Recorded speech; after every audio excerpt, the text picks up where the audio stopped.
So this one, I think this will be a good one for all of you DIYers out there just watching my stuff, hoping to get some tidbits.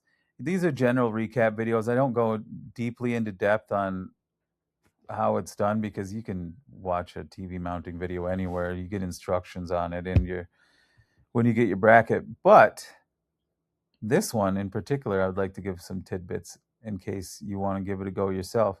People usually hire this out because, especially if you've got a wife, the wife will often forbid the husband from taking these on because, unlike drywall, where if the husband pokes a couple holes in the wall trying to find a stud, it's not the end of the world. It can be easily patched, although it's a hassle. These, you just start poking around in there and you don't know what you're doing. It just ruins your wall. And so you want to have a professional on stuff like this, unless you're very comfortable with it. Sorry, I got notifications coming in like crazy. I got to get off to another job, but let's finish this up. And so with these, you can't trust that these. Technically, you could just say, "Well, this is all wood. Just mount it right onto the wood," right? That's fine for a home. You can probably get by with that yourself, right? But as a professional, there's absolutely no chance. Like if one of my guys suggested that, I would seriously have to question letting him go because you can't. Here's what I always tell my guys. Okay, so you think this wood is capable of holding this TV? In all likelihood, it is.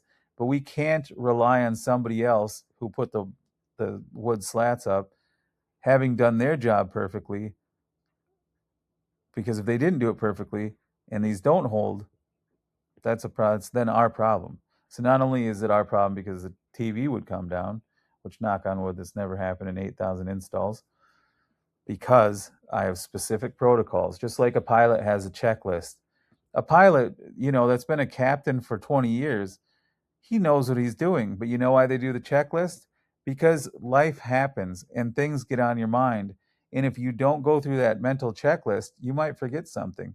There are documented, you can look this up right now on Google. There's skydivers who've skydived 10,000 times and then died because they forgot to put the parachute on their back. And now they have protocol where they won't even let, even seasoned skydivers on the airplane before it takes off unless they're already strapped up, because they'd gotten so comfortable with their routine they forgot the most important part. And so I sort of drill that into not only myself but my service technicians. It starts from the top. You got to follow your own procedures in order to have your service technicians also follow the same procedures. If they see me just kind of going, oh, whatever, this will be fine, they'll have that attitude as well. And I do not want that attitude permeated through my business and onto my clients' homes.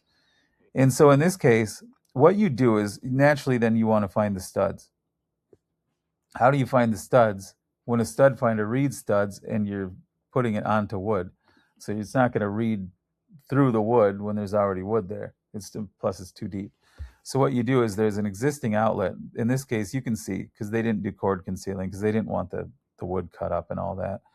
And so I told them presumably what they could do is, um, you know, pry a board up a little bit and just run the cords behind the one board and then down.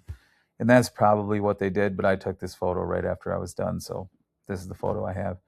But the outlet is obviously right down here because of where the power cord is going. And so what you do is you take the cover off of the outlet, and then there's a gang box, so you can't see left or right. But what you can do is drill into the drywall and just drill straight over. So you're not going to hit an electrical cord or anything. And if you hit a stud, you know where the stud is. If you don't hit a stud, it's on the other side.